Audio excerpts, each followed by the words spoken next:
नीलेश भाई साहब, आप सादर आमंत्रित है। जी आदरणीय दीदी जी, धन्यवाद। सदन को नमन।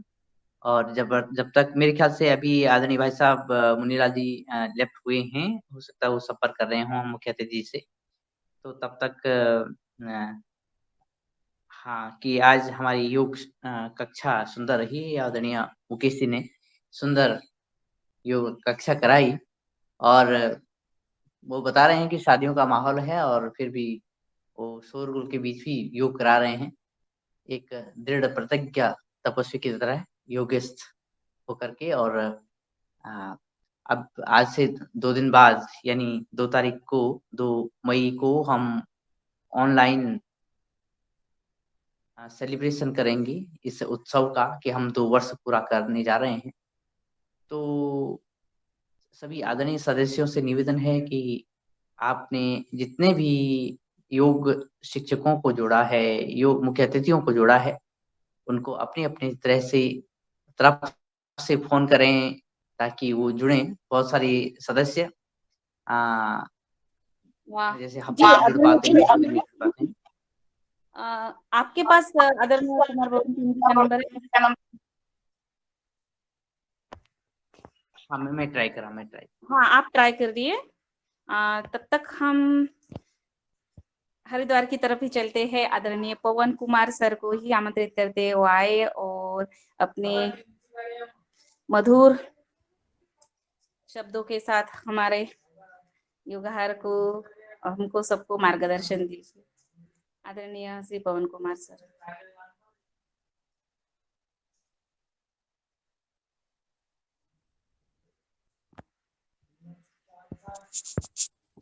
जी नमस्कार सभी को। सभी को बहुत अभिनंदन।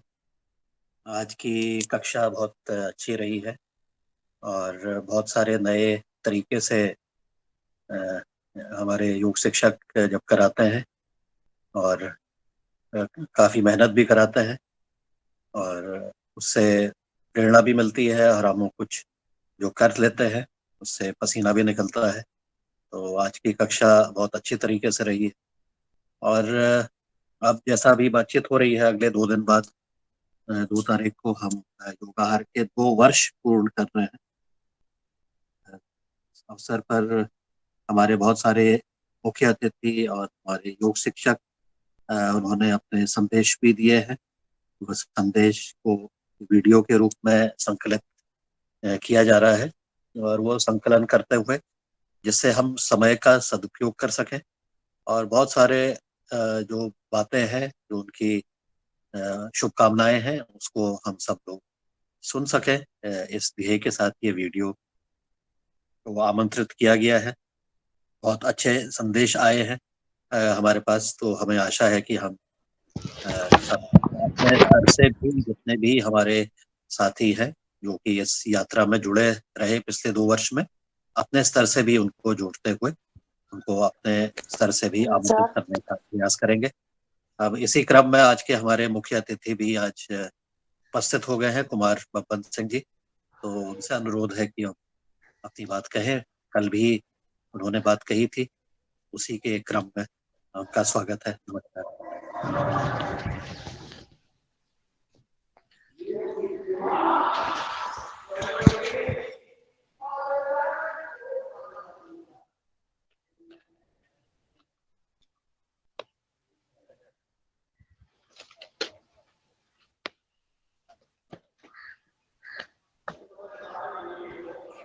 ओम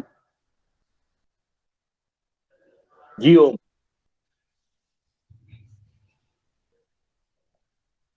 आवाज जा रही है? मोबाइल सीधा कर लीजिए आप, आदरणीय पवन कुमार साहब। ठीक है। आपका मोबाइल सीधा नहीं है। मोबाइल सीधा करिए। आप तिरछे दिख रहे हैं। हाँ ठीक है, ठीक जी है। ठीक है। सभी को ओम।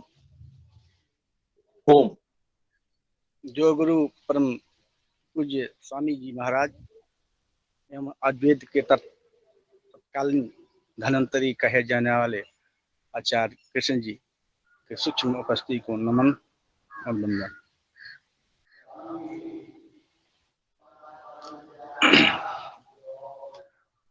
कल आप लोगों ने मेरा उद्बोधन जैविक कृषि के बारे में सुना और आज मुझे निर्देशन हुआ है कि पतंजलि संस्थान द्वारा जितने भी गुरुकुलम चलाए जाते हैं उनके बारे में कुछ बताने का प्रयास करें। ऐसे जैविक कृषि हमारे लिए अभ्यदान है, अर्थात इसके बिना हमारा जीवन की कल्पना कर पाना असंभव है, क्योंकि हम केमिकल द्वारा जो विषाक्त अन्न जहर जो खा रहे हैं वो सामान हमारे लिए बीमारियों को आमंत्रित कर रहा है। और ये परम पूज्य स्वामी जी कहा करते हैं, जैसे खाएंगे अन्न वैसा होगा मन, जैसा होगा मन वैसा होगा तन। और जो करें रोज करें, रोज करें रोज के उनकी कल्पना है, उनकी अभिलाषा है कि भारत में ही विश्व के सभी लोग निरोगी हों, क्योंकि सर्वश्रेष्ठ सर्वोत्तम धन निरोगी काया बताया गया है। निरोग रहेंगे तो सब कुछ हमारे सुख शांति प्राप्त होगा, अन्यथा हमारे पास पैसा कम-बार होगा, पैसे की सेज पर सोए होंगे, फिर भी हम रोग से यदि ग्रसित हैं तो हमारा कमाया धन से हमको सुख नहीं मिलने वाला है। तो सुख किससे मिलने वाला है? तो निरोगी काया, तो शरीर हमारा स्वस्थ रहेगा तभी हम स्वस्थ। हेल्थ इज ए वेल्थ, स्वास्थ्य ही धन है कहा गया है। लेकिन इसमें स्वास्थ्य को स्वच्छ रखने में हम लोग कुछ अपनी दिनचर्या आहार को अनुपालन करना पड़ेगा, तभी हम स्वस्थ रह पाएंगे, नहीं अन्यथा हम बीमारियों से ग्रसित हो पाएंगे जाएंगे। हम असमय खाना खा लेते हैं, अवांछित वस्तुएं ले लेते हैं, तो हमारे स्वास्थ्य इसका बुरा प्रभाव पड़ता है। तो मैं आप सभी से यह कहूंगा कि हम स्वच्छ जैविक आहार का उपयोग करें। जैविक आहार को मिलना संभव हो रहा है, संभव नहीं था, संभव हो रहा है। हम सभी भी जितने इस दैनिक जो आहार कार्यक्रम में जुड़ रहे हैं, एकमात्र उद्देश्य है कि हम सभी निरोग रहें, निर्मल रहें और स्वच्छ, तभी हम स्वच्छ भारत की परिकल्पना कर सकते हैं। नहीं तो हम ही स्वच्छ नहीं रह पाएंगे, हम ही निरोगी नहीं रह पाएंगे, हम ही स्वस्थ नहीं रह पाएंगे कि स्वस्थ भारत स्वस्थ राष्ट्र की कल्पना कैसे कर सकते हैं। इसके लिए हम जैविक कृषि को करना पड़ेगा। मैं भी किसान हूँ और किसान की में समस्याएं आती रहती है, तो आएगी। ऐसा नहीं जो समस्या आती है समस्या ही समाधान होता है। जो भी समस्या जब जैसा आता है उसका समाधान होता रहता है। जो हम किसानों के लिए जैविक कृषि करना एक समस्या बन चुका है, क्योंकि केमिकल के प्रभाव से हमारे अन्न जो मिट्टी है उत्पादन नहीं कर पा रहे, हम मिट्टी की उर्वरता शक्ति धीरे धीरे एकदम बिल्कुल खत्म होने की कगार पर है। और एक ऐसा समय आएगा यदि हम इस मिट्टी का में रासायनिक उर्वरकों का प्रयोग करेंगे तो हमारा मिट्टी अन्न उत्पादन करना बंद कर देगी। हम खाने के लिए तड़पते रह जाएंगे, तो हमारा सभी कमाया हुआ धन, हम पैसे नहीं खाएंगे, अन्न खाएंगे। इस सृष्टि पर के सभी जीव और सभी लोग हम नहीं खाते हैं। हम किसान दाता अन्नदाता हैं, हम किसान अन्नदाता हैं, सभी को अन्न देते हैं। फिर भी हम पर सब प्रभु का कृपा है और लोगों की कृपा न हो, लेकिन हम प्रभु स्वामी जी की कृपा से हम इस अभियान से जुड़े और जैविक आहार नित्य करें। समस्याएं आती है, बहुत से हमारे किसान कहा करते हैं कि कृषि में यदि हम उर्वरकों का प्रयोग नहीं करें, रासायनिक उर्वरकों का प्रयोग नहीं करेंगे, अन्न उत्पादन नहीं होगी। उनकी मन की व्यथा है, लेकिन ऐसा मेरा विश्वास है कि ऐसा नहीं है। यदि आप कृषि प्रबंधन के साथ यदि आप जैविक कृषि करेंगे, अन्न उत्पादन जरूर होगा, क्योंकि प्रबंधन होना चाहिए। उचित कृषि के लिए उत्तम बीज होना चाहिए। पहला उत्तम बीज होना चाहिए, प्रबंधन होना चाहिए, और उत्तम पानी और पर्यावरण, तो ही होगा। मैं ये बता देना चाहता हूं कि कृषि 100% में 5% हम किसान केवल खाद उर्वरक को डालकर ही 5% बढ़ाते हैं।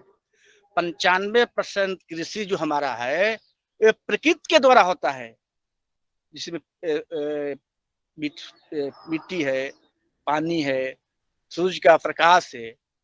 95% प्रकृति ही खेती कराती है, उसका अहम भूमिका होता है। केवल 5% हम कृषि में अपनी भूमिका को करते हैं, खाद वगैरह वैसा करके। तो जो हम अंधाधुंध जो जहरों का प्रयोग करते जा रहे हैं, ये हमारे लिए विभीषिकाएं हैं, हमारी आफत है। तो मैं आपसे मैं आपसे जानना चाहता हूँ, मैं कह रहा हूँ आप लोगों से कि क्या मैं अपने जंगल देखे हैं, सभी लोग कभी न कभी जंगल में गए होंगे। वहां पर पेड़ जंगल अथाह घने बहुत पड़े हुए हैं, उसमें खाद कौन देने जाता है? उसमें खाद कौन देने जाता है?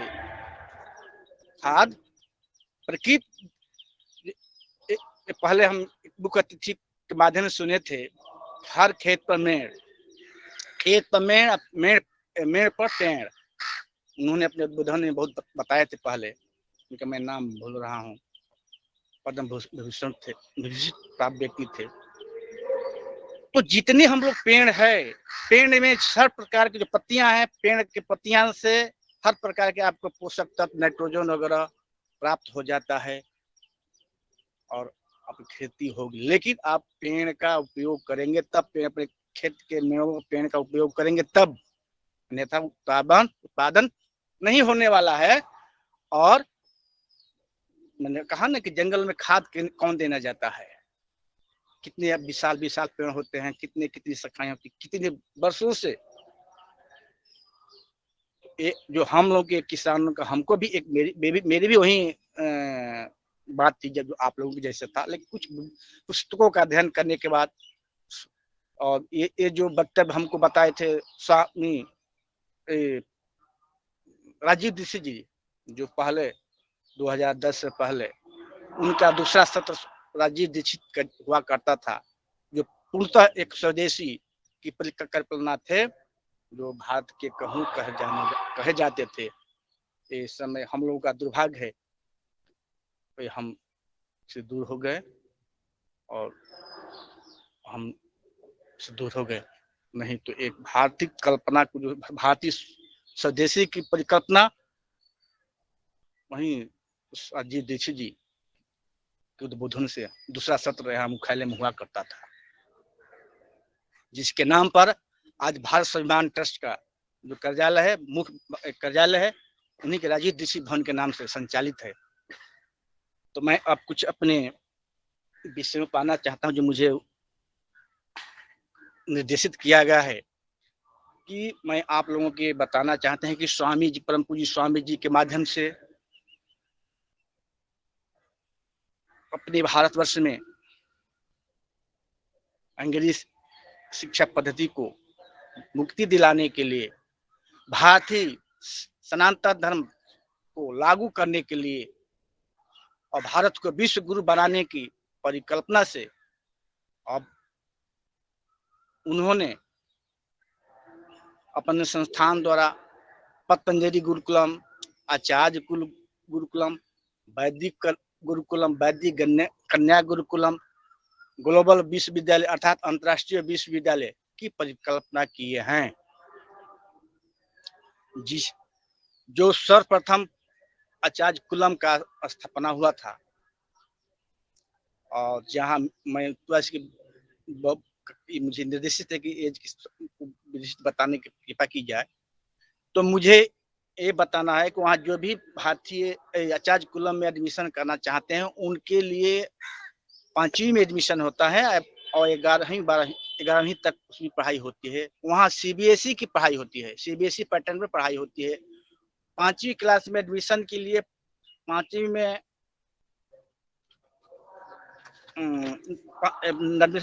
5 से 11 वर्ष की आयु होना चाहिए, 5 से 11 वर्ष की उम्र होनी चाहिए, और चौथा उत्तीर्ण होने वाला व्यक्ति उसमें एडमिशन ले सकते हैं। और उसका आचार्य कुलम का फीस 2,14,200 रुपया है, 5वीं से लेकर 11वीं तक। और इसका सेशन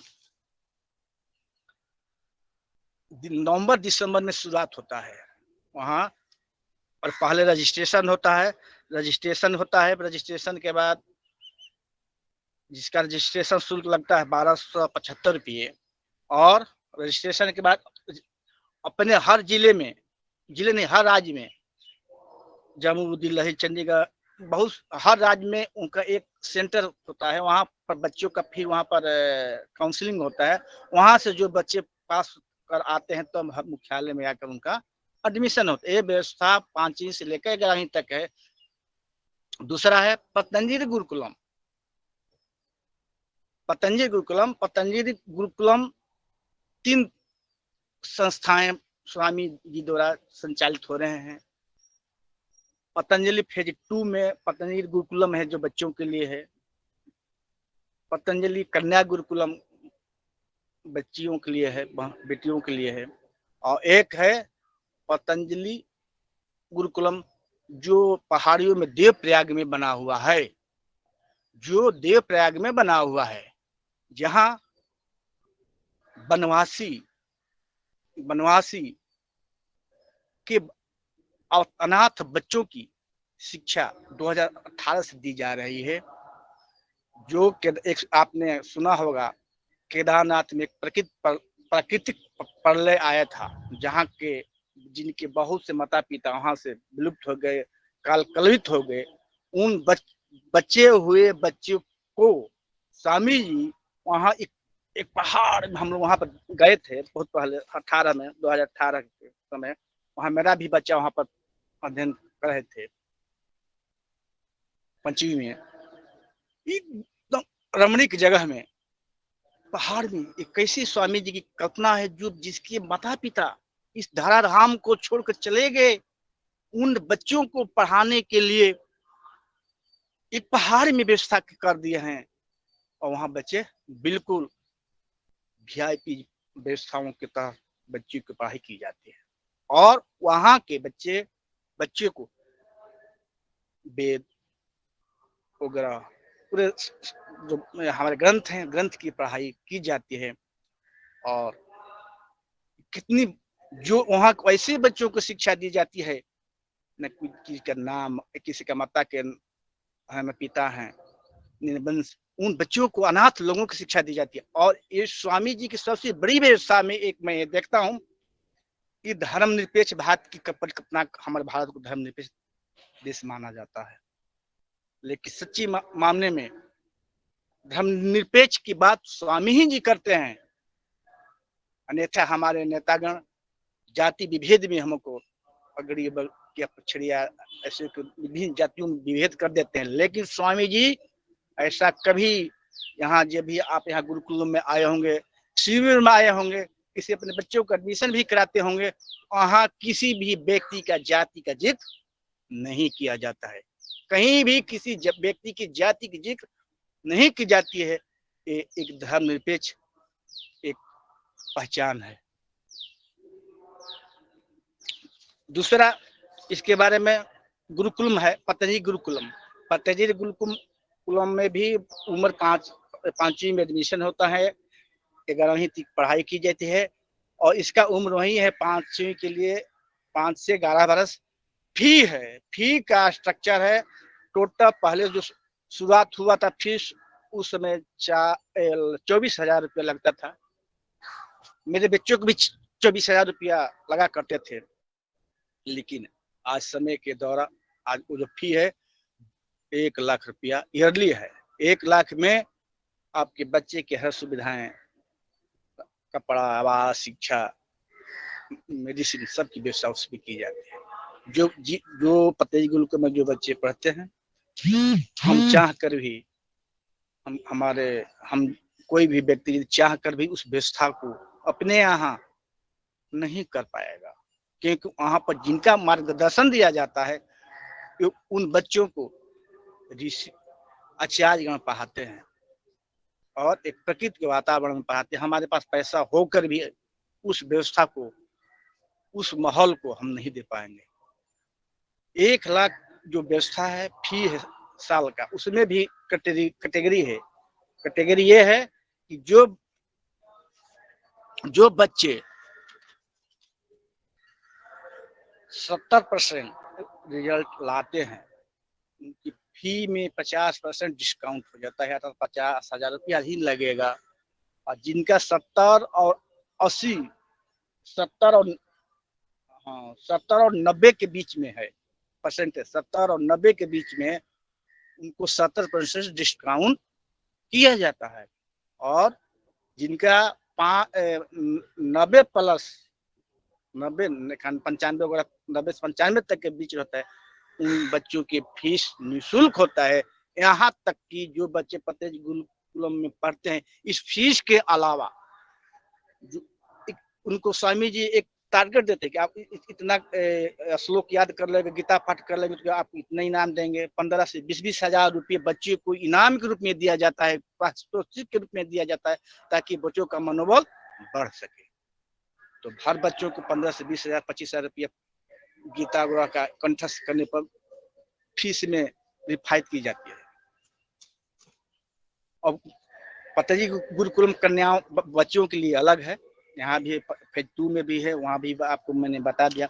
एक पतंजलि विश्वविद्यालय है, पतंजलि विश्वविद्यालय जहाँ से आप BA MA, आप हर BA योगा साइंस वगैरह का प्रशिक्षण आप ले सकते हैं। और जहाँ का फी लगभग 1,20,000 रुपया पर ईयर है। उसकी योग्यता है कि पतंजलि विश्वविद्यालय में आपको 10+2 पास करके ही उसमें एडमिशन होता है। आगे की कक्षाएं के लिए BA MA PhD वगैरह करने के लिए विभिन्न शाखाओं होती है। वहाँ एक गत वर्ष से 2022 से वहाँ एक नई शिक्षा प्रकृति नेचुरोपैथी की शिक्षा दी जाती है। और डॉक्टर की नेचुरोपैथी की डॉक्टर की DNYS की पढ़ाई जाती है। एक diploma DNYS BNYS bachelor of naturopathy and yoga science, जो लगभग एक MBBS डिग्री के समान है, और जिसका 5 वर्ष का समय काल है, अवधि है, और 5 पर ईयर 3,00,000 रुपया लगता है उसका। उसमें हर कुछ जुड़ा होता है। जो यही नेचुरोपैथी आयुर्वेद का एक आयुर्वेद के माध्यम से उसको लिया गया है। और क्षितिज जल पावक गगन समीरा 5 तत्व मिल बन अधम शरीरा, जो कहा जाता है जो हमारा शरीर हवा, माटी, पानी, जल वगैरह से मिलकर जो बना है, उसी को रूप स्वामी जी ने उसी 5 तत्व से नेचुरोपैथी में ट्रीटमेंट करते हैं। मिट्टी लेप,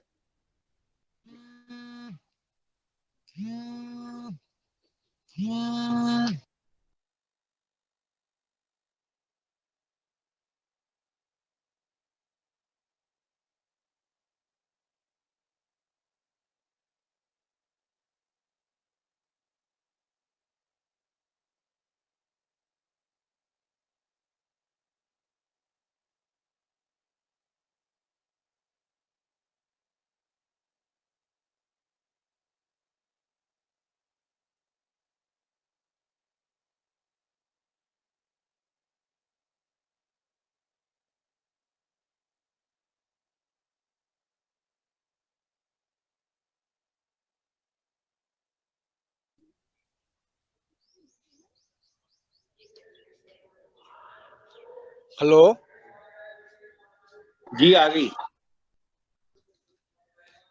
और आवाज आ एक, गई आपकी। हाँ, एक है DNY जो डिप्लोमा कोर्स है, जहाँ 2 वर्ष का कोर्स होता है। यहाँ भी पढ़ाई नेचुरोपैथी की डिप्लोमा कोर्स कराया जाता है, जहाँ से हम अध्ययन करके अपनी बच्ची को शिक्षा दिला सकते हैं। और एक इस भारतीय शिक्षा पद्धति को लागू करने के, भारतीय सनातन लागू करने के अंग्रेजों द्वारा अपने भारत में अंग्रेजी पद्धति को थोपने की, जो थोपे थे अंग्रेजों ने अपने भारत में, मैकाले ने अंग्रेजी पद्धति को अपने भारत में लागू किया था, और जिसके चलते हमारे पूरा जो हमारा संस्कृति था उसको खत्म हो गया है। उसको पुनः लागू करने के लिए स्वामी जी ने अपने अथक प्रयास कौशल के द्वारा उन्हें भारतीय शिक्षा बोर्ड का अध्ययन किए हैं। और भारतीय शिक्षा बोर्ड का अध्ययन मतलब उनका स्थापना किए हैं, जहां से आप अध्ययन आप ले सकते हैं। और वहाँ जिसका भारतीय शिक्षा बोर्ड का स्थापना किया है, ये अपने आप में एक कल्पना से परे है। एक समान व्यक्ति स्वामी जी के द्वारा अपने संस्थान द्वारा अथक प्रयास के द्वारा हम भारतीयों को सनातन व्यवस्था को लागू करने के लिए विभिन्न गुरुकुलम का अध्ययन संस्थागत द्वारा करा रहे हैं। उनमें भारतीय शिक्षा बोर्ड है। उसी भारतीय शिक्षा बोर्ड के माध्यम से जो मेरा बच्चा एक है, भारतीय शिक्षा बोर्ड में इस बार 10वीं का परीक्षा दिया था, उस 10वीं की परीक्षा में टॉपर आया है। जो प्रभु की कृपा है, आप लोगों का जो आशीर्वाद है, जो मेरे बच्चे भारतीय शिक्षा बोर्ड में टॉपर स्थान प्राप्त किया है, जिसकी फी लगभग 3 लाख होता है, उसमें 50% डिस्काउंट हो जाएगा, क्योंकि हर बच्चों की व्यवस्था, मेरे बच्चों के लिए पूरी बच्चों की ही व्यवस्था है। जो 90+ लाते हैं तो उनकी होता है। और एक स्वामी जी के माध्यम से एक जो वैदिक गुरुकुलम है, वैदिक गुरुकुलम या कन्या गुरुकुलम, वैदिक कन्या गुरुकुलम, वैदिक कन्या गुरुकुलम में बच्चे वो एडमिशन आप ले सकते हैं। इसके लेने कोई फी नहीं लगती है। यहाँ बच्चे निःशुल्क पढ़ते हैं। उनकी योग्यता मिनिमम 12वीं पास होनी चाहिए। 10वीं परीक्षाएं पास होने के बाद इस वैदिक गुरुकुल में आप शिक्षा प्राप्त करते हैं। वहीं जो वैदिक गुरुकुल में जो बच्चे पढ़ते हैं, उनको जो शिक्षा मिलती है, स्वामी जी ने अपने उत्तराधिकारी के रूप में उस बच्चे को अध्ययन करा रहे हैं। और उन बच्चों में से जो बहुत से बच्चे जो अध्ययन कर चुके हैं, उन बच्चों के लिए स्वामी जी ने अपने भावी उत्तराधिकारी बनाने की प्रयोजन है, जिसमें उसमें अंत में सन्यासी दिया जाता है। उन बच्चों को सन्यास दिया जाता है, और वो सन्यास ग्रहण करने के बाद बच्चा उस पूरा व्यवस्था को प्राप्त करता है, और वो स्वामी जी के मार्गदर्शन में आजीवन रहा करते हैं। तो इसमें भी मेरा बच्चा जयप्रकाश जी रामनवमी के शुभ उपलक्ष्य में सन्यास ग्रहण किए हैं। अब उनका नाम जयप्रकाश जी से बदलकर भद्रदेव जी हो गया है, जो भी आप लोगों के आशीर्वाद से और स्वामी जी की परम कृपा का यह देन है कि एक हमारे जैसे तुच्छ व्यक्ति के बच्चे स्वामी जी के मार्गदर्शन में संन्यास ग्रहण किए और देश और राष्ट्र के लिए समर्पित रहेंगे। दूसरा, एक स्वामी जी के द्वारा अंतर्राष्ट्रीय विश्वविद्यालय, से ग्लोबल विश्वविद्यालय कहा जाता है, उसकी स्थापना अभी नहीं हो पाया है। उनके कार्य अनुरत चल रहे हैं, जो नोएडा में संचालित होंगे, जहां से 1 लाख बच्चों को रखने की व्यवस्था है, आवासीय व्यवस्था है। वहाँ रिसर्चर, MA PhD बहुत से अंतर्राष्ट्रीय स्तर लोग अंतर्राष्ट्रीय स्तर पर उसकी शिक्षा दी जाएगी। विदेश के भी बच्चे आकर वहाँ पर लैंग्वेज ट्रांसलेट की शिक्षा दी जाएगी। तो यही संस्थान की गतिविधियां हैं, और मेरा मुझे अभी कुछ कार्य की व्यवस्था है, उस कार्यक्रम में मुझे जानी है, इसलिए मैं अपनी बातों को विराम दे रहे हैं। आप लोगों ने मुझे एक समान व्यक्ति को आपने मुझे मुख्य अतिथि बनाए, इस मंच पर मुझे आप लोगों ने मुझे आमंत्रित किया, इसलिए इस मंच के संचालन करता पतंजलि बायो के स्पॉन्सर मुन्नीलाल जी, बहन रंजना, तमाम संगठन के जो देख कर उन लोगों सभी को नमन वंदन। इन्हीं शब्दों के साथ अपनी बात को विराम करता है। ओम।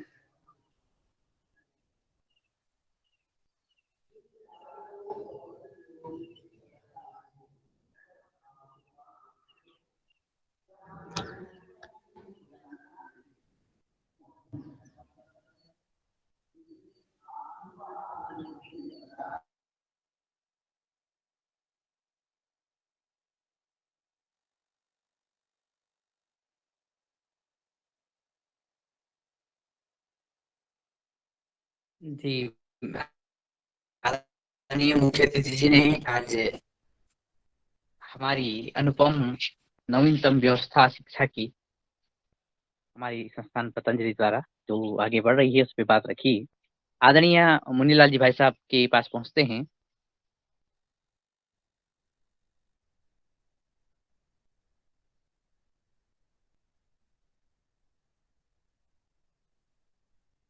आदरणीय सदस्यों से निवेदन है कि आज की मुख्य अतिथि द्वारा जी भैया, जी जी आगे सबको आप ही आमंत्रित करिए। जी, आदरणीय मुख्य अतिथि जी का बहुत बहुत साधुवाद है कि आप लगातार कल से मुख्य अतिथि के तौर पे इस मंच पर आए और एक एलोपैथ में जो प्रैक्टिशनर डॉक्टर हैं वो किस तरह से जैविक खेती की तरफ आगे बढ़ते हैं और किस तरह से जो आधुनिक व्यवस्था है शिक्षा की वो आगे बढ़ रही है। आज आपने वो बात रखी कि पतंजलि के माध्यम से किस तरह से अलग अलग प्रकल्प शिक्षा प्रकल्प आगे बढ़ रहे हैं। हमारे आज के मुख्य अतिथि जी ने जो बातें रखी हैं उन पे कोई बंधु कोई सदस्य अपनी बात रखना चाहे, कोई जिज्ञासा प्रकट करना चाहे अथवा कोई उनका ऐसे जिज्ञासा हो जो कि दूसरों के लिए भी लाभकारी हो, वो रखना चाहें तो स्वागत है। आदरणीय डॉक्टर किशोर दुबे जी का हैंड रेज है। आदरणीय सर जी, आप बात रखिएगा। धन्यवाद दिनेश जी, बहुत अच्छी जानकारी आज के मुख्य अतिथि द्वारा दी गई और निश्चित रूप से ये जो एक बात उन्होंने कही मेरे दिल को बहुत छू गई, जो देश के लिए भी होना चाहिए, ऐसा मेरे मन में आया, इसलिए सदन में रखता हूँ। आमतौर पर अब शिक्षा व्यवस्था में ही मैं रह रहा हूँ और उससे बहुत जुड़ा हुआ हूँ और आप सभी वह जानते हैं कि आमतौर पर फीस भरना 100% या तो पेरेंट्स भरते हैं या फिर सरकार भरती है और फिर उसके बाद में स्कॉलरशिप आदि सब जो भी मिलती है उसके तहत छात्र पर कोई भी जिम्मेवारी नहीं दी जाती। आज की जो सरकारी व्यवस्था है, यहाँ पे आज के मुख्य अतिथि ने जो बात बताई उसमें छात्र पर जिम्मेवारी दी गई है कि आप अगर 70 से 90% मार्क पाते हो तो आपको फीस में 50% कटौती मिलेगी, 90 से ऊपर में यदि पाते हो तो और ज्यादा कटौती मिलेगी। तो ये एक बहुत अच्छा इंसेंटिव है जिसके बदौलत जो छात्र पढ़ते हैं उनको अपनी खुद की जिम्मेवारी लगती है और निश्चित रूप से वह अच्छी शिक्षा पाने के लिए, मेहनत लेने के लिए, अच्छे नंबर पाने के लिए और अच्छी पढ़ाई के लिए प्रेरित होते हैं। बहुत ही सराहनीय कदम यह अपने गुरुकुलों में या बाकी जहां जहां व्यवस्थाएं है वहां पे रखा गया है। बहुत उचित कदम लगा और ऐसी ही व्यवस्थाएं अलग अलग और शिक्षा संस्थानों भी हो या जहां जहां सरकारी व्यवस्थाएं है, जहां जहां संभव है हम यदि कर सकते हैं, सुझाव दे सकते हैं तो इस तरह के सुझाव दिए जाने चाहिए, चाहे वो स्कॉलरशिप के बारे में हो या फिर उसके फीस के बारे में हो। तो निश्चित रूप से एक शैक्षिक क्रांति, ये तो एक रोल मॉडल बना दिया है पतंजलि के गुरुकुलों ने। लेकिन बाकी यदि उसको फॉलो करते हैं तो निश्चित रूप से छात्रों को अपनी जिम्मेवारियां समझेगी और छात्र निश्चित रूप से ज्यादा पढ़ाई की ओर प्रेरित होंगे, ऐसा मुझे लगता है। दूसरी चीज कि जो शैक्षिक संस्थान बनाने का, भारतीय शिक्षा बोर्ड बनाने का जो एक बहुत बड़ा दायित्व पतंजलि को दिया गया है, तो निश्चित रूप से इसमें एक प्रकार की एक सुविधा होनी चाहिए जिसे हम ओपन फोरम बोलते हैं, कि ओपन सुझाव वाली, ओपन सजेशन वाली। जैसे सरकार कोई एक प्रावधान बनाती है तो वो वेबसाइट पे डाल देती है कि भाई आपने अपने जो सुझाव है वो वहां पे डाले जाए, और उन सुझावों के बदौलत फिर एक ड्राफ्ट बनता है। तो निश्चित रूप से तो यहाँ पे भारतीय शिक्षा बोर्ड है, भारतीय शिक्षा बोर्ड में निश्चित रूप से कुछ ना कुछ मतलब कई लोगों के अनुभव तो लिए गए होंगे, लेकिन यहाँ पे भारत में करोड़ों लोग हैं और हजारों विद्वान हैं, तो निश्चित रूप से उनसे जो राय लेने का, मशवरा लेने का एक फोरम बने, एक वेबसाइट बने कि हाँ भाई आप ये वैदिक शिक्षा पद्धति या भारतीय शिक्षा पद्धति देने के बारे में आप लोगों के क्या क्या सुझाव है, तो एक वेबसाइट पे डालने की या जो भी लिखित में देते हैं, तो उस तरह की यदि व्यवस्थाएं रही तो निश्चित रूप से और भी कुछ ना कुछ सप्लीमेंट्री या पूरक सुझाव जो है वो पूरक सुझाव उसमें आ सकते हैं। कई लोग अपने अपने जगह पे है, कई मतलब वो कोई भारतीय शिक्षा बोर्ड से आज डायरेक्टली जुड़े हुए ऐसी बात नहीं है, लेकिन उनके सुझावों को लेके और भी अगर हम उसमें सम्मिलित करते हैं तो निश्चित ये भारतीय शिक्षा बोर्ड की दिशा जो है और अच्छी बनेगी, ऐसा मुझे लगता है। इन्हीं शब्दों के साथ मैं मेरे वाणी को विराम करता हूँ। धन्यवाद। जी आदरणीय, आपने महत्वपूर्ण सुझाव रखे और नित्य प्रतिदिन आप अलग विषयों पे अपने महत्वपूर्ण और सामरिक महत्व के सुझाव देते हैं। वास्तव में पतंजलि के सभी जो प्रकल्प हैं, जो शिक्षा के क्षेत्र में कार्य कर रहे हैं, उसी तरह के प्रकल्प देश में हैं, लेकिन गिने चुने, और इसकी आवश्यकता देश के कोने-कोने से लेकर के और मुख्य-मुख्य स्थानों में सभी जगह में देखने को मिलती है। और समय-समय पर अभिभावक हो गए, विद्यार्थी हो गए, इनका और यहाँ तक शिक्षक हो गए, इनकी भी एक ललक रहती है कि हम ऐसे परिवेश में अपनी शिक्षा को आगे बढ़ाएँ, ताकि हम भारत के नागरिक को एक सक्षम नागरिक बना सकें, एक सुयोग्य नागरिक बना सकें। अगर हम दें, तो शिक्षा दें, ताकि अ, देश के युवा का, देश के बच्चे का भविष्य सुधरे। और इसी क्रम में मैं आपके सभी के माध्यम से ही चलता हूँ। पतंजलि ऑर्गेनिक रिसर्च इंस्टीट्यूट, आदरणीय पवन सर जी उपस्थित हैं, उनका मार्गदर्शन लेने के लिए। आदरणीय सर, प्रणाम। जी नमस्कार दिनेश जी। और आज की चर्चा को जारी रखते हुए कुछ एक, क्योंकि अब हम 2 साल पूर्ण करने वाले हैं और इस विषय पर भी बातचीत परसों होगी, अनुभव का आदान प्रदान होगा। लेकिन अब मैं इन 2 सालों में हमारे क्या अनुभव है, हमारी क्या अपेक्षाएं हैं, हमारे आगे की दिशा, हमारी सोच क्या है, हमारी चिंताएं क्या है, इन सब चीजों पर भी मुझे लगता है कि सदन को कुछ समय देना चाहिए, आज नहीं और तो कल, उसके बाद भी जब भी अवसर मिले अपनी स्वयं की समीक्षा करते हुए और जो हमारी अपेक्षाएं हैं उसके अनुरूप सदन के सदस्यों की, उसके अनुरूप आगे चलने का प्रयास करें। तो उसमें से अभी कुछ दिन पहले जब हमारी एक ऐसी मुलाकात हुई थी योगार के सदस्यों की देहरादून में, उसमें से एक अपेक्षा आई थी कि हम क्या हो रहा है कि हमारा जो समय है वो काफी लंबा चला जा रहा है चर्चाओं का, और कई बार तो वो 2 घंटे तक चल रहा है। इस बारे में एक सुझाव आया था कि हम इसको इसको अपने आप को और अगर फोकस करें तो हम कम समय में ज्यादा उसको कर चर्चा करें, और यदि आवश्यकता होती है तो चर्चा अगर अगले दिन भी करनी है तो उस विषय पर आगे भी चर्चा करें। लेकिन ये 2 घंटे का समय कुछ सदस्यों के लिए कुछ ज्यादा हो रहा है, तो इसको कम करने का प्रयास करें। इस विषय पर भी हम लोग चर्चा कर सकते हैं, एक तो अपेक्षा ये थी। और इसके अलावा जो हम अभी तक के जो टॉपिक्स का चयन कर रहे हैं, उन चयन के ऊपर भी सबकी सुझाव आमंत्रित कर लिए जाए कि और कौन से विषय पर हम बातचीत करें, चर्चा करें। अभी हमने कुछ दिन पहले वर्षा जल, पानी संरक्षण, इसके ऊपर काफी विस्तार पूर्वक चर्चा हुई। कई सारे मुख्य अतिथि भी आ गए हैं और उनके साथ मिलकर के भी हमें हमारी जानकारी का हमें फायदा हुआ है। तो अब इसके अलावा अब हम किन विषयों पर बातचीत करें, इस पर भी सबके सुझाव आमंत्रित कर लिए जाए, जिससे कि हम अपनी इस जो कक्षाएं हैं, जो हमारी सीखने की ललक है, उसमें निरंतरता बनी रहे और यह सहभागी रूप से हम इसको लेकर के आगे बढ़े। तो ये मेरे 2 सुझाव हैं इस विषय के ऊपर कि हम अपनी बातों को, चर्चाओं को और अपने आप को स्व मूल्यांकन करते हुए इन विषयों पर चर्चा करें, सामूहिक सहमति के आधार पर हम लोग आगे बढ़ने का प्रयास करें।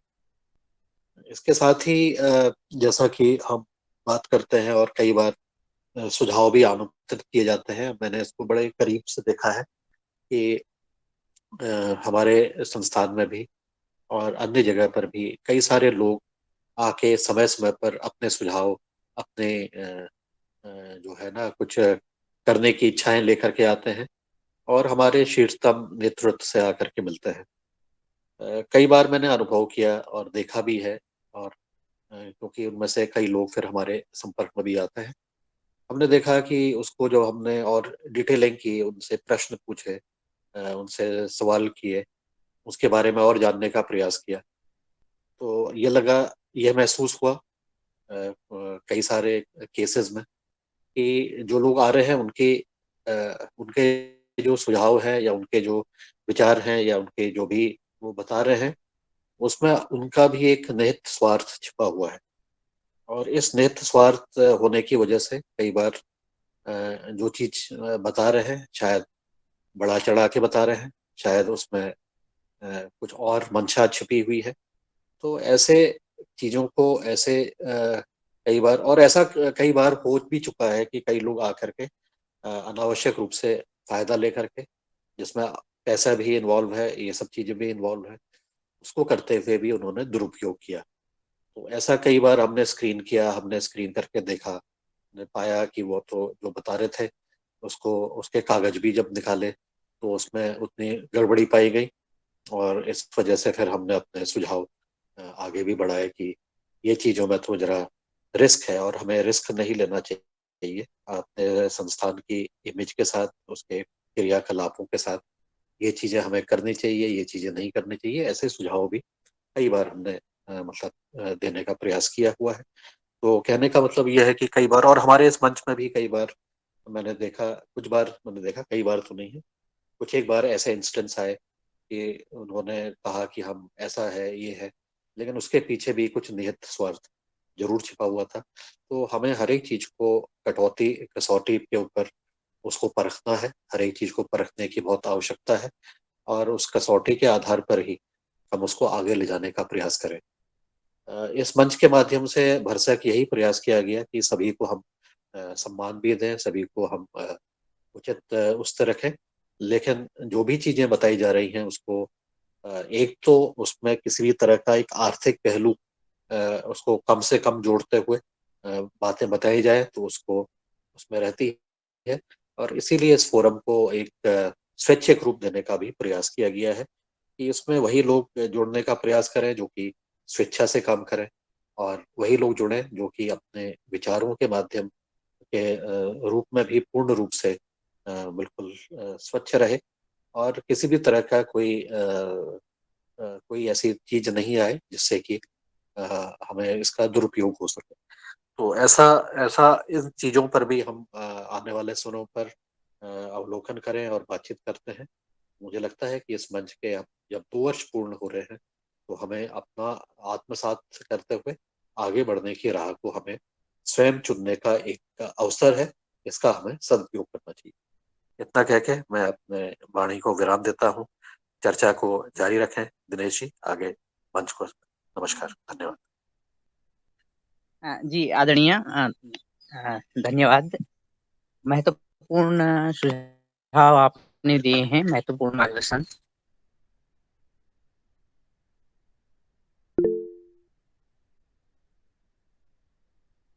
सबसे पहले तो ये कि जो हमारी समय सीमा उसको तय करें, ताकि सभी लोगों के लिए सरलता से जुड़ने का एक माध्यम बने, ताकि वो सरलता से जुड़ भी सकें। दूसरा कि हमारे जो आने वाले समय में, यानी जब 2 वर्ष पूरे हो रहे हैं, उसके बाद हमारे विषयों का चयन किस तरह से हो, ताकि इसको और भी सरल और भी सुगम बनाया जा सके। ताकि सुगम इसलिए कि सभी लोगों तक विषय की समझ और सभी लोगों की समझ हम तक पहुँचे। और दूसरी बात ये कि जब हम अपनी बात रखें या कोई भी अतिथि रखें, तो वो सभी के लिए वो विषय सभी के लिए लाभदायी हो। कभी-कभी ये भी लगता है कि जैसे अ हम या बहुत ही कम अवसर पे ये देखा गया, लेकिन ये देखा गया कि हम एक तरह से जैसे मार्केटिंग कर रहे हों अपने उत्पादों की, और उसमें एक मास्क लगा कर के, एक एक पर्दा लगा कर के अपनी बात कह रहे हों, तो इनसे भी हम बच सकेंगे, ताकि ये बाद में ये उलझनें उत्पन्न ना हों। तो कुल मिलाकर आदरणीय मुनीलाल जी भाई साहब के पास मैं पहुँचता हूँ कि समय अवधि विषयों का चुनाव और जो हमारे कार्यक्रम हैं, जो विषय हैं, उनमें थोड़ा पारदर्शिता भी हो, जो तो किस तरह से हम इसको आगे बढ़ाएँ? आदरणीय आदरणीय मुन्नीलाल जी भाई साहब, आप तक।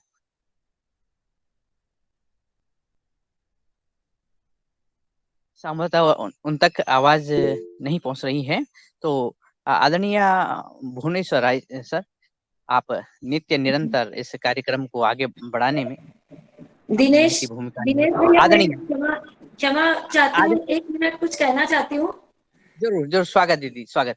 हाँ, हमारे साथ आदरणीय पवन से जुड़े हैं, आदरणीय मुनीलाल भैया जुड़े हैं, आदरणीय सभी वरिष्ठ पदाधिकारीगण जुड़े हैं। तो मेरी एक इच्छा है, मैं आपके साथ शेयर करती हूँ। जो हमारा योगाहार क्लास चल रहा है, जिसमें काफी सारे योग टीचर्स ने क्लासेस ली है, तो क्यों ना हमारे आदरणीय पवन सर जी हरिद्वार में एक प्रोग्राम रखे, सभी योग टीचर्स के साथ, स्वामी जी के साथ 2-3 दिन का कार्यक्रम रखे, ताकि जितने भी योग टीचर्स जुड़ रहे हैं, उसमें से सारे योग टीचर्स ने स्वामी जी को मतलब पाया नहीं है, उनका मार्गदर्शन नहीं पाया है समक्ष। तो अगर हमारे आदरणीय पवन सर जी, मुनीलाल भैया जी ऐसा एक प्रोग्राम रखे हरिद्वार में, तो हमारे योग टीचर्स की जो गति है वो 100 गुना ज्यादा हो जाएगी। यही मैं आपके समक्ष दिनेश भैया इच्छा जाहिर कर रही हूँ। जी, आदरणीय दीदी, धन्यवाद आपके प्रस्ताव के लिए। मैं इस प्रस्ताव के साथ आदरणीय मुनीलाल जी भाई साहब के पास पहुँचता हूँ, वो उपस्थित हैं। जी।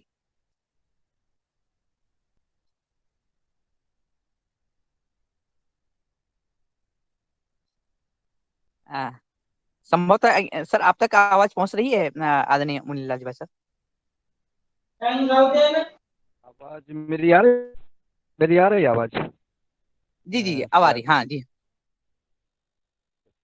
मैं ट्रेन में हूँ, चूंकि और आदरणीय हम हाँ। मार्गदर्शक आदरणीय पवन कुमार जी सदन में उपस्थित हैं। जैसा आदरणीय बहन जूली जी ने प्रस्ताव रखा, कल भी सदन से कई भाई बहनों ने यही इच्छा जाहिर की थी। लगातार चर्चाएं आ रही हैं, तो आदरणीय पवन जी उपस्थित हैं, उनको यह प्रस्ताव उनकी सेवा में प्रेषित करें। आदरणीय दिनेश जी।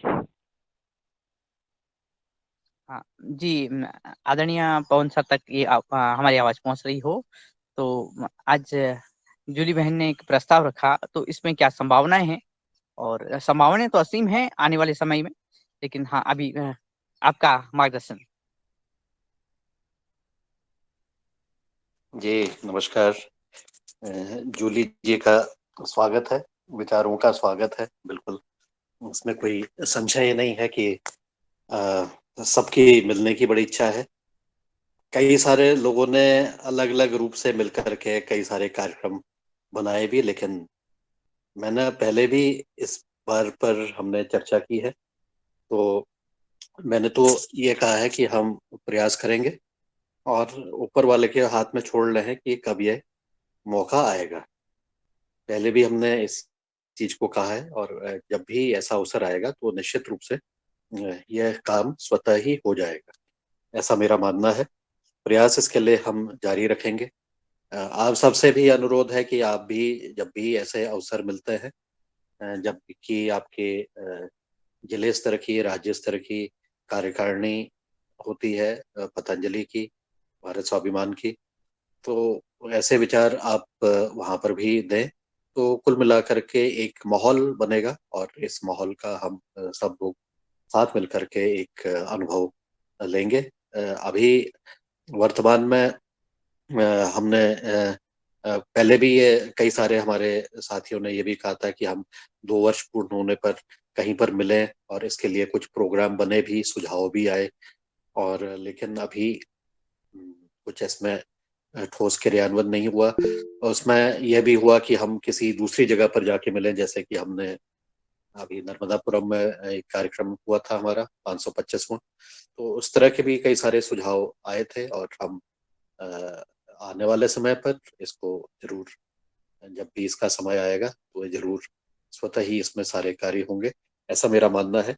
हम लोग इस तरफ आशावान हैं। आशा के प्रति हम बिल्कुल पूर्ण रूप से आशावान है कि ऐसा अवसर जरूर मिलेगा कि जब हम लोग साथ मिलकर के योग भी करेंगे, चर्चा भी करेंगे और अपने अनुभवों का आदान प्रदान भी करेंगे। जी नमस्कार। जी जी धन्यवाद आदरणीय पवन सर। जी धन्यवाद आदरणीय दीदी जी, और धन्यवाद आदरणीय पवन सर जी कि हमारी जो इच्छा है वो वास्तव में है आने वाले समय में अवश्य ही पूर्ण होगी, ऐसी आशा के साथ हम आगे बढ़ते हैं। और ये उत्सुकता जब हमारी परिपूर्ण होगी तो ये उत्साह और ये खुशी और भी बढ़ जाएगी। हाँ, ये है कि समय अपने पन्ने खोलेगा और जल्दी ही जब भी संकेत होंगे तब ये कार्यक्रम संपन्न होगा। इन्हीं बातों के साथ आदरणीय भुवनेश्वर राय सर के पास पहुंचते हैं। वो अपना उनका हैंड रेज था।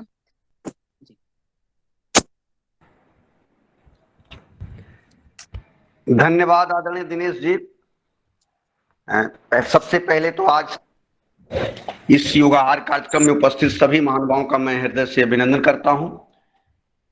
और आज जो चर्चाएं हो रही हैं उसका बहुत ही महत्वपूर्ण चर्चा है। जैसा कि आदरणीय सर ने आज थोड़ा सा निर्देश दिया है, निर्देश क्या दिया है, अपना विचार व्यक्त किया है कि एक बार हम लोग जो ये कार्यक्रम है, क्योंकि 2 साल बीत चुका है और 2 साल का समय एक अच्छा समय होता है और प्रतिदिन किसी न किसी बात पर हम लोग चर्चा कर चुके हैं। काफी लोग ये मानकर चलें कि करीब 700 नहीं तो अगर 600 650 मुख्य अतिथि इसमें नए तरह के लोग जुड़ चुके हैं, नए नए चैप्टरों पर बात हो चुकी है। कभी कभी मुझे भी ऐसा लगता है कि ये जो थोड़ा सा समय है ये बहुत लंबा है, क्योंकि ऑनलाइन ये क्लासेस चल रहे हैं तो 5:30 बजे से और कभी कभी तक 9 बजे तक चला जाता है। ऐसे इतना समय देना थोड़ा सा वैसे भी नेट के उससे भी अच्छी बात नहीं है, और जो लोग इसमें शामिल होते हैं उनके लिए भी थोड़ा सा प्रॉब्लम होता है, क्योंकि सब लोगों का अपना एक नेट का वो है कि कौन किसके मोबाइल में कितनी जीबी है। और मुझे लगता है कि अगर ये पूरा शुरू से अंत तक देखा जाए तो करीब करीब एक मोबाइल का सारा नेट खत्म हो जाता है, फिर वो दिन भर जो है वैसे अस्त व्यस्त हो जाते हैं। हम लोग खुद इसी मोबाइल से अपना लैपटॉप भी चलाते हैं, मैं खुद देखता हूं कि कितना इसमें नेट खर्च होता है। तो कुछ लोग, मेरी जो बात होती रहती है तमाम लोगों से होती रहती है, उनका भी मानना है कि ये बहुत लंबा खिंच जाता है और इसमें मेरा नेट जो है कम होता है। तो अपने नेट के हिसाब से वो लोग थोड़ा सा, योग सब लोग करते हैं लेकिन थोड़ा लेट योग में जुड़ते हैं और फिर थोड़ा सा उनका मानना है कि जो मुख्य अतिथि हैं उनकी बात थोड़ा सा अच्छी बात होती है तो उनको सुन लें, उसके बाद निकल जाते हैं। तो मैं भी देखता हूं कि जो लास्ट के आधे घंटे हैं उसमें काफी कम लोग बचे रहते हैं। इसके बारे में मैं एक बार रंजना बहन जी से भी बात किया था कि हम लोगों का शेड्यूल ये होना चाहिए कि जो टाइमिंग शुरुआत की है वो बड़ी अच्छी टाइमिंग है, और 1 घंटे के बजाय जो 1.5 घंटे योग हो रहा है वो बड़ी अच्छी बात है। उसमें ठीक है, वो सब लोग पार्टिसिपेट करें। जो लोग थोड़ा लेट भी करते हैं वो भी कोई बात नहीं, वो भी अपना करें। लेकिन जो चर्चा का विषय है वो छोड़ दिया जाए कि विषय के ऊपर अगर मुख्य अतिथि आपके कोई इस तरह के चैप्टर पर बात कर रहे हैं जो काफी महत्वपूर्ण है और वो लंबा खींचना चाहते हैं, वो मान लीजिए 1 घंटा तक लेकर चले गए, तो उनकी बात को सुना जाए और फिर आधे घंटे जो 10 मिनट 20 मिनट आधे घंटे में जो भी उनका कार्यक्रम है वो निपटा लिया जाए। लेकिन कभी कभी क्या होता है कि मुख्य अतिथि की बात 20 मिनट में खत्म हो जाती है, आधे घंटे में खत्म हो जाता है, फिर उस कार्यक्रम को फिर हम जब 8:30 बजे तक, 9 बजे तक ले जाते हैं, तो फिर उसमें थोड़ा सा अच्छा नहीं लगता और वो समय जो है फिर धीरे धीरे लोग निकल जाते हैं। मैं भी देखता हूँ कभी कभी कि काफी लोग निकल जाते हैं और जो बहुत ऐसे लोग बचते हैं जो थोड़ा सा उस तरह के हैं, वो भी मजबूरी के साथ अगर मैं कहूँ कि जुड़े रहते हैं कि नहीं थोड़ा सा निकलना ठीक नहीं है, तो ये अच्छी बात हमको भी नहीं लगता। तो मेरा सुझाव बस इतना ही है कि ये जो योग का टाइमिंग है वो ठीक है और जो उसके बाद जो मुख्य अतिथि का जो चर्चा वाली टाइमिंग है उसको मुख्य अतिथि के हिसाब से रखा जाए।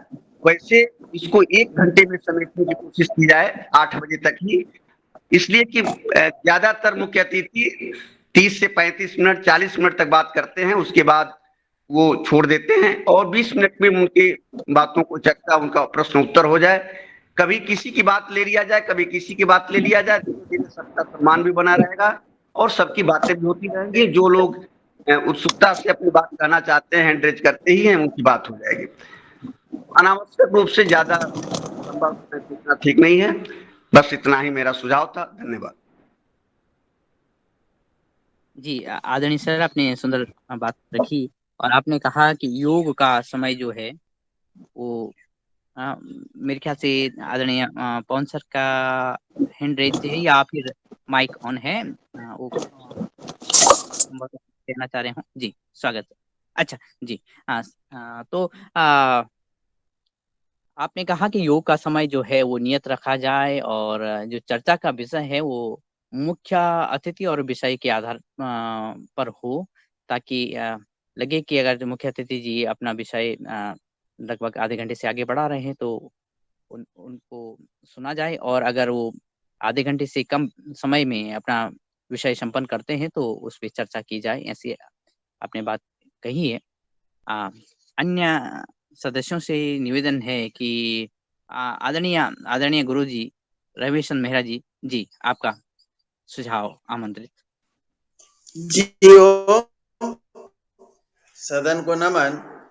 आज जो समय को लेकर के चर्चा हो रही है उसमें मुख्य बात यह है कि हमारा योग जो है वो 1 घंटे का होना चाहिए। इसमें 30 मिनट जो है वो हमारे जो योगिक जॉगिंग है, कुछ आसन है, ये होना चाहिए और बाकी के समय में जो हमारा समय है उसमें जो है जो हमारे जो 7 जो क्रियाएं हैं वो होना चाहिए। अनुलोम विलोम है, कपालभाति है, भस्त्रिका है।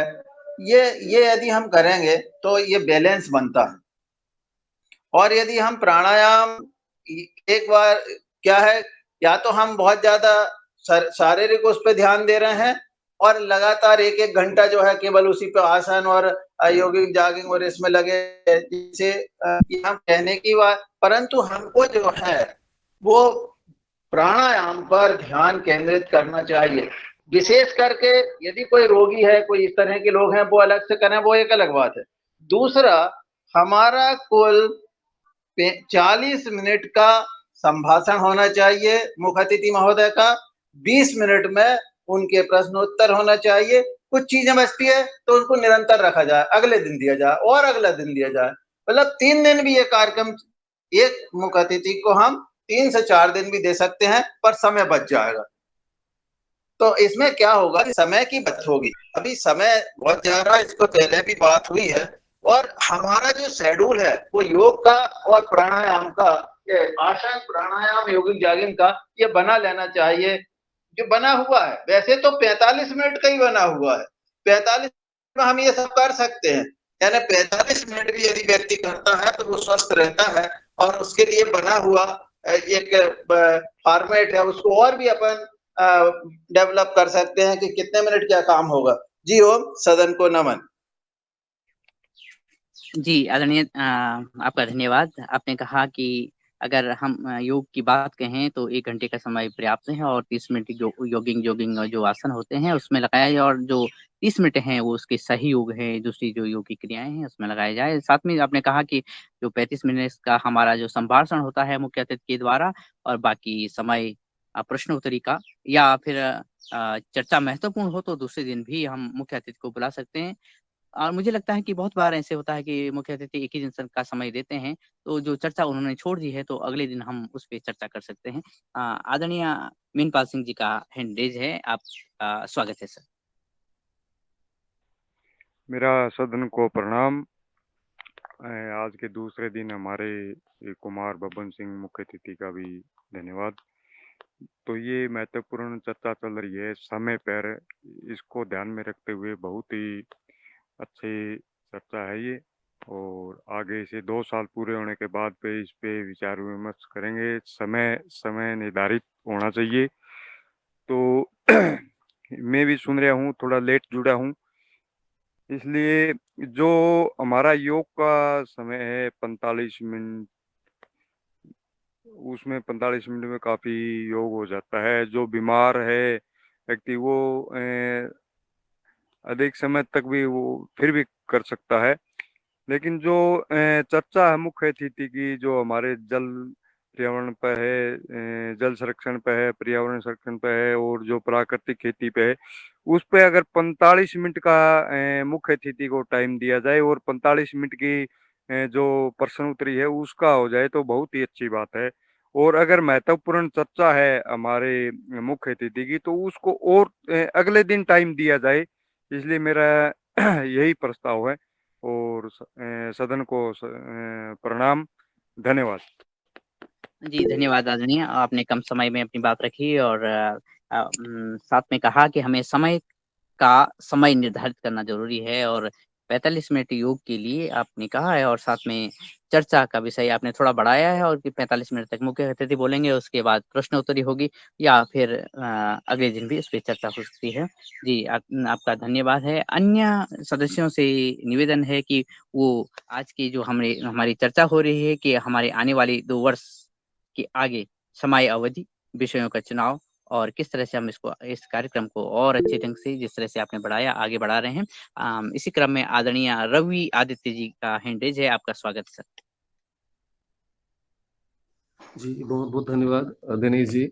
और कल से हमारे मुख्य अतिथि हम लोग के रहे आदरणीय कुमार बब्बन सिंह जी, जो कि सब लोग उन्होंने तो अपनी बातों से सब चीज़ों को बताया और खुल के बताया, क्योंकि वो प्रगतिशील किसान है और प्रोग्रेसिव है, काफ़ी चीज़ इनोवेटिव आइडिया के साथ वो काम करते हैं। जैसा कि आदरणीय पवन सर ने अभी इस बात की चर्चा हम लोगों से कही कि किस प्रकार से 2 वर्ष के पे हम लोग एक तय करें कि कैसा प्रारूप होना चाहिए। तो मेरी ओर से ये सुझाव है कि जैसे योग शिक्षक और मुख्य अतिथि का चयन हो जाता है, उनसे